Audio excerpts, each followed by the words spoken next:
Hello, good morning friends. Myself Jatin Dave from Asapura School Bhuj and welcome all of you. We are going to continue chapter number 12 electricity, and this is the second video of the electricity. Here we discuss two questions. First of all is question number 2, state the Ohm's law, explain how it is used to define the SI unit of the resistance, and second was the state two factor on which the strength of an electric current in a given conductor depends. So first of all, question number 2, now start. State the Ohm's law and explain how it is used to define the SI unit of the resistance. So first of all, we discuss Ohm's law.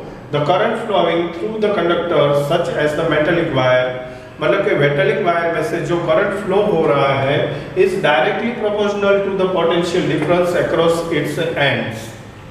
ये directly proportional है, सीधा इसका relation है, linear relation है किसके साथ, potential difference के साथ जो अक्रॉस इट्स एंड के साथ जुड़ा हुआ है.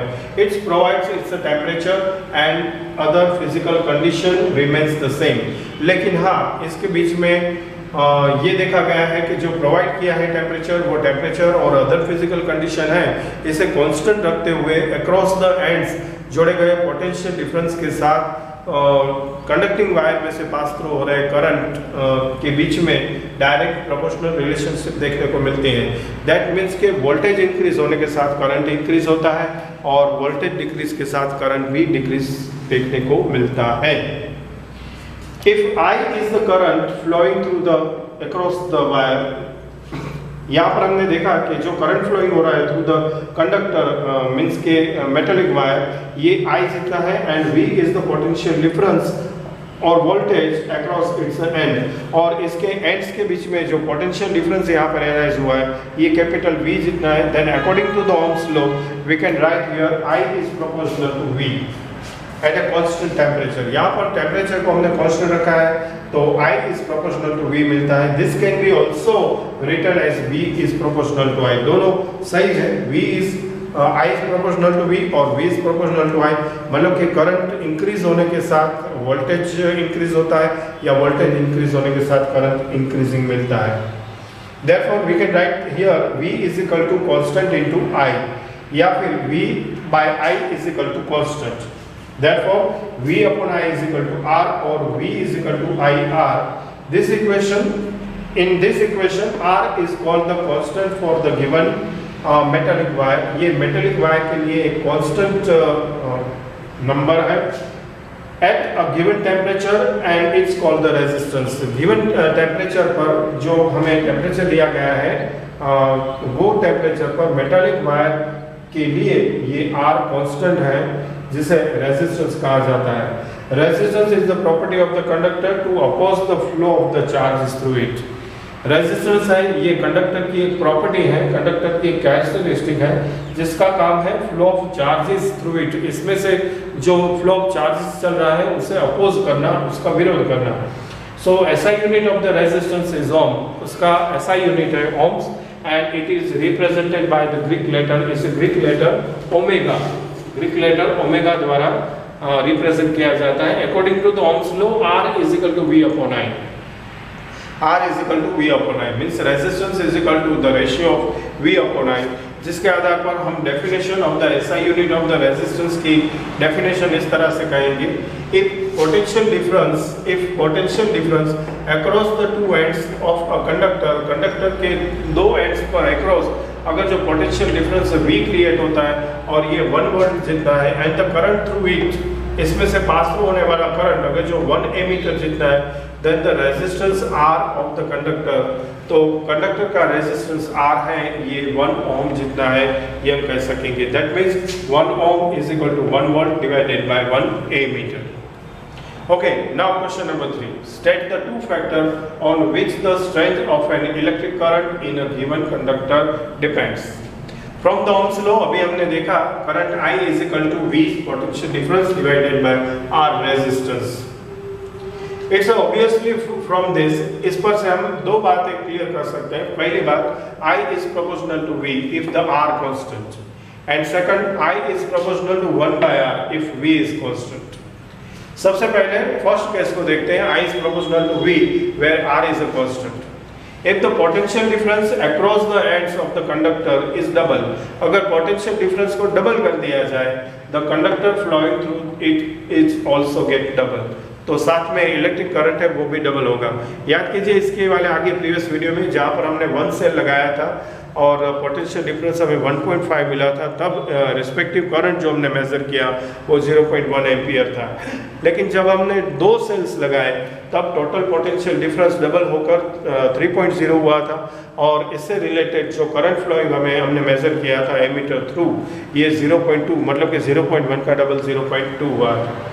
तो पहली बात, if the potential difference occurs across the ends of a conductor is double, the current flowing through it is get the double.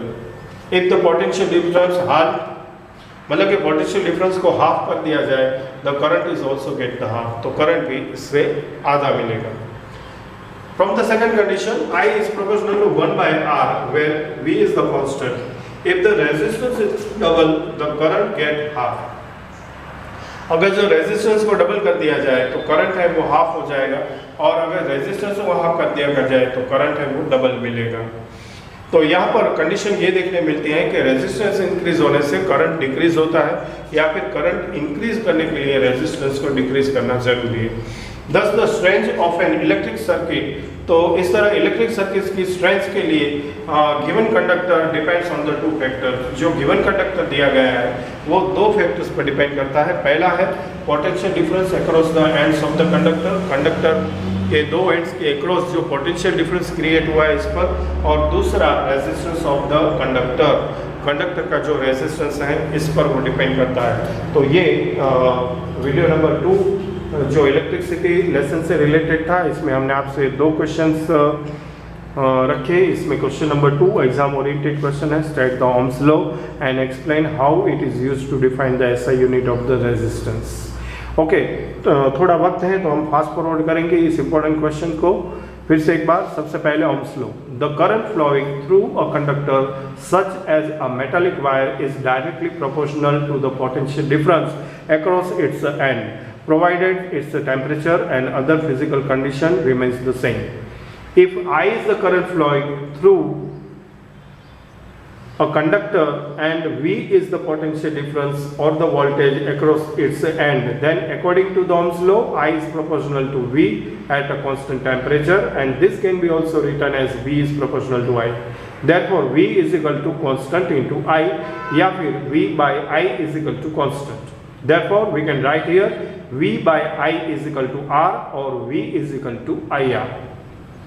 In the equation, R is a constant for the given metallic wire at a given temperature and it's called a resistance. Resistance is the property of a conductor to oppose the flow of charges through it. The SI unit of the resistance is the ohm and it is represented by the Greek letter omega. According to the Ohm's law, R is equal to V upon I. Now, definition of the SI unit of the resistance is, if potential difference across the 2 ends of the conductor is 1 volt and the current through it is 1 ampere, then the resistance R of the conductor is 1 ohm. That means 1 ohm is equal to 1 volt divided by 1 ampere. Okay दोस्तों, तो ये था हमारा इस video का सबसे important question, जिसे हमने फिर से एक बार रिपीट कर दिया।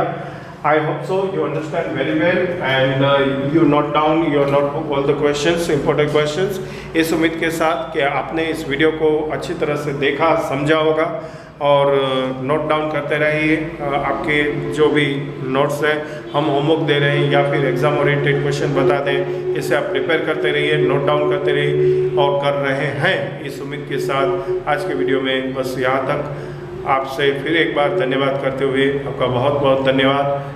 Thank you very much and bye bye.